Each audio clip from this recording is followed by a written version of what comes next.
Hi, Alan Stratton from woodturning. A month ago I was at a fellow club member shop. We had our Saturday morning get together at his place. Interesting thing was that I found in his burn pile a bowl blank. Well, it was out there for a reason. It was a little bit, well, maybe there was a crack through it. Maybe it had some voids in it.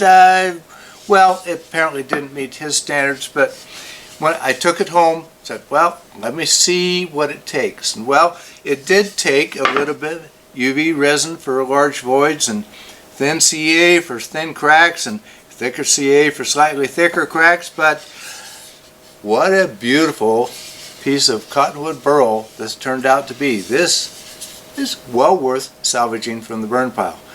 I don't really intend to make that a habit, but it seems to be a recent trend. Let's turn it.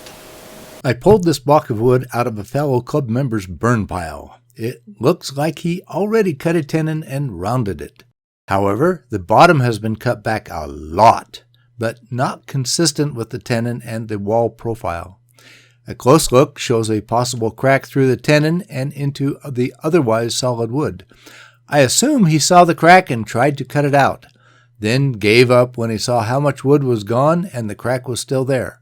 Still, this looks like pretty wood, probably Cottonwood Burl. I'll give it a try. The tenon was not well formed before he threw it away, so I need to again mount it tenon out to fix it. He had cleaned up the edge of the top side, but the center portion was rough.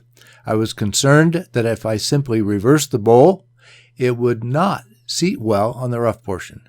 Very true, it is wobbly. I mounted it to the tenon as is. I cleaned up the topside center portion. Now I turn it back around and onto a flat faceplate that spans out to the original cleaned up area. Then I was comfortable that I could true up the tenon with a spindle gouge and skew.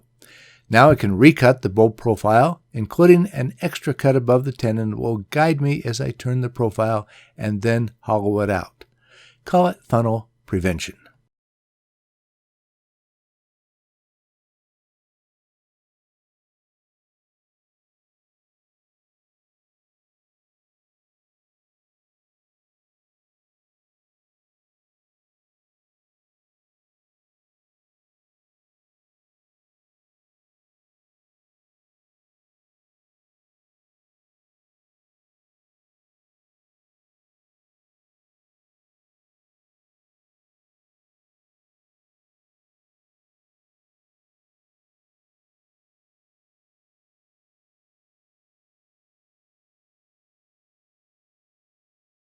However, the tenon is too deep for my jaws and it is pushing my tenon out.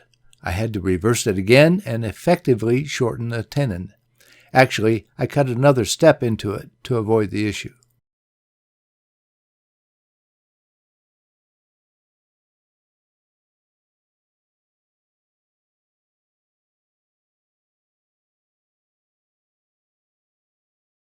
With only a little more on the exterior, I can focus on hollowing while keeping an eye on the crack and staying out of the danger zone in case it flies apart.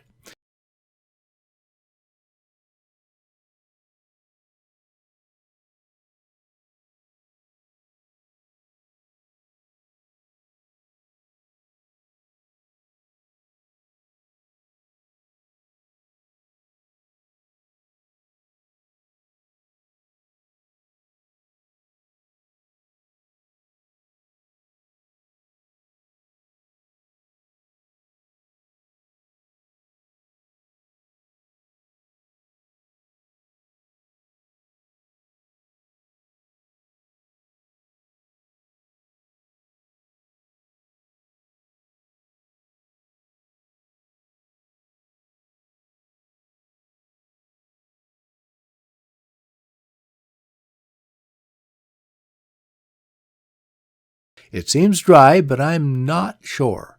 I will let it dry and see by periodically recording its weight. No sealer because it feels dry. Well, it lost a few grams in the first week, but then gained some weight. It must be dry.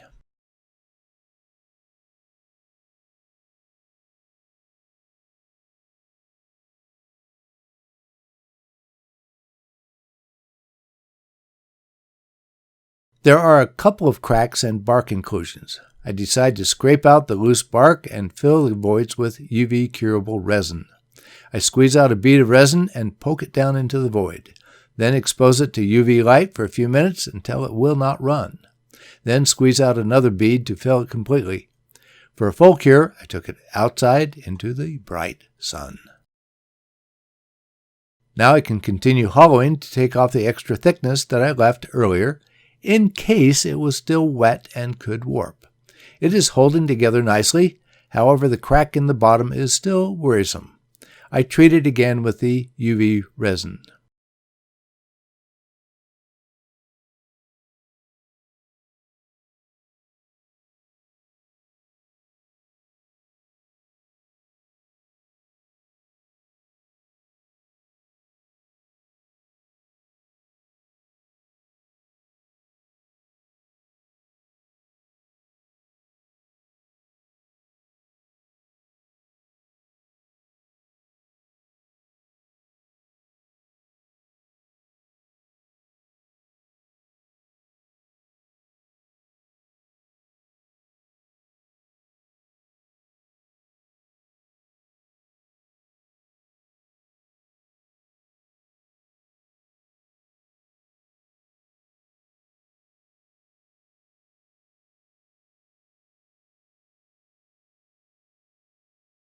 I'm finishing the hollowing with my large bowl scraper. Then a thorough sanding inside and out, starting at 80 grit and progressing through 400 grit.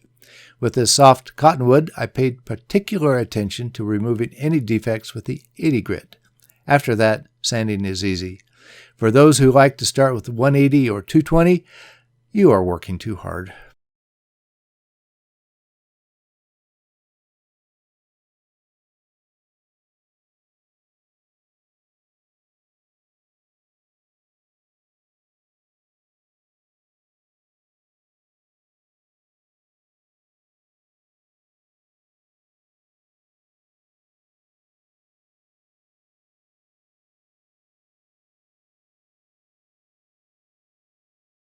While still mounted to the lathe and before I finish the foot, I am applying a coat of wipe-on poly. It is sure making the grain and color pop. I do not mind applying it now since it will blend nicely between coats. After measuring the wall thickness, particularly near the tenon, I can address the foot with the bowl mounted to the coal jaws.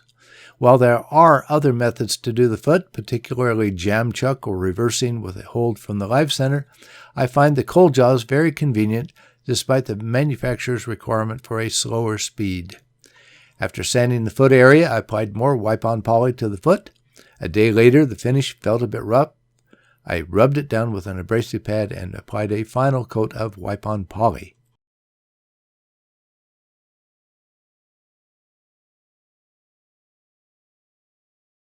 It may seem from recent videos that all I do is retrieve marginal wood from cast-off piles. Well, there is a time to discard potential turning wood, but there are sometimes diamonds in the rough. The difficulty is, like a diamond, a lot of work before finding fantastic beauty. This took some TLC for repairs. In the end, well worth it. What diamonds have you found? And what is the story behind your diamonds?